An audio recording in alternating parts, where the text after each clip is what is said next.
Financial markets are designed to baffle. Experts rarely use clear and straightforward language to describe what's happening.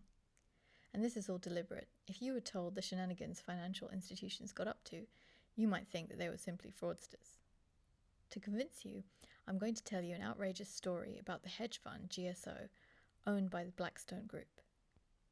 Let's say you know someone, a friend called Larry, who is so bad at driving that they're going to probably total their car in the next week.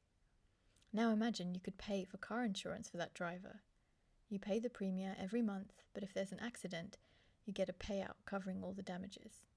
It would make sense to do this. You're essentially betting on Larry's failure, but you won't have to pick up the pieces and simply get the payout. What we've just described is a credit default swap. To be precise, a naked credit default swap. In the case of a credit default swap, you are not buying insurance on someone crashing their car. You're buying insurance on a company failing. For these products to exist, someone has to be willing to sell them, someone who thinks that they are not going to fail. So let's go back to our friend Larry. Let's say his bad driving is legendary and that no one is willing to sell you insurance on him. This would make sense. It's a terrible idea to sell this kind of insurance. The company would always lose. But then one day, someone shows up and says they're willing to sell you insurance on Larry. You've hit your payday. You only have to pay the premium for a week, and Larry will probably end up crashing his car. So you buy the contract and go about your day.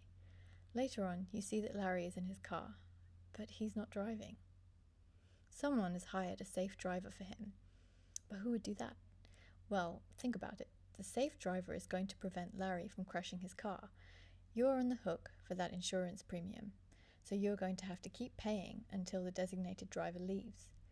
The only person that is benefiting from the safe driver is the seller of the insurance that you just bought. As long as Larry doesn't crash, you have to keep paying them the premium. And when they have collected enough money from you, they can get rid of the designated driver and Larry will crash. You get your payout, but not after you have spent a lot more on insurance premium, which the other company collects. Well, GSO did exactly this. They looked for obviously poor performing companies for which no one would sell a credit default swap or insurance product because the companies were so obviously going to fail. GSO would then sell credit default swaps, concealing their true identity to unwitting customers who thought that they were getting a bargain. GSO would then prop up the company by giving it enough of a lifeline to live long enough to make the stream of premium payments greater than the payout.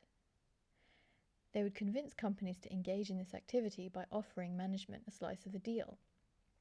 Once the premium payments reached a certain point, they pulled the financing on the poor company, and the company collapsed.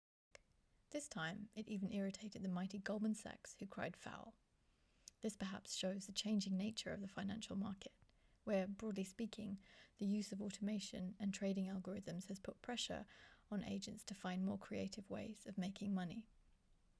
So in conclusion, there are things which raise an eyebrow, and then there's this play that we've just described by GSO, deliberately selling credit default swaps on allegedly failing companies whilst temporarily propping them up and making money on the whole scheme. This is now obviously public knowledge. We can only imagine the myriad of other things that are going on where agents are manipulating the market and getting away with it. Thanks for listening to this video. We are Micro Insights, a team of economists and data scientists trying to make sense of the world and find little insights where we can.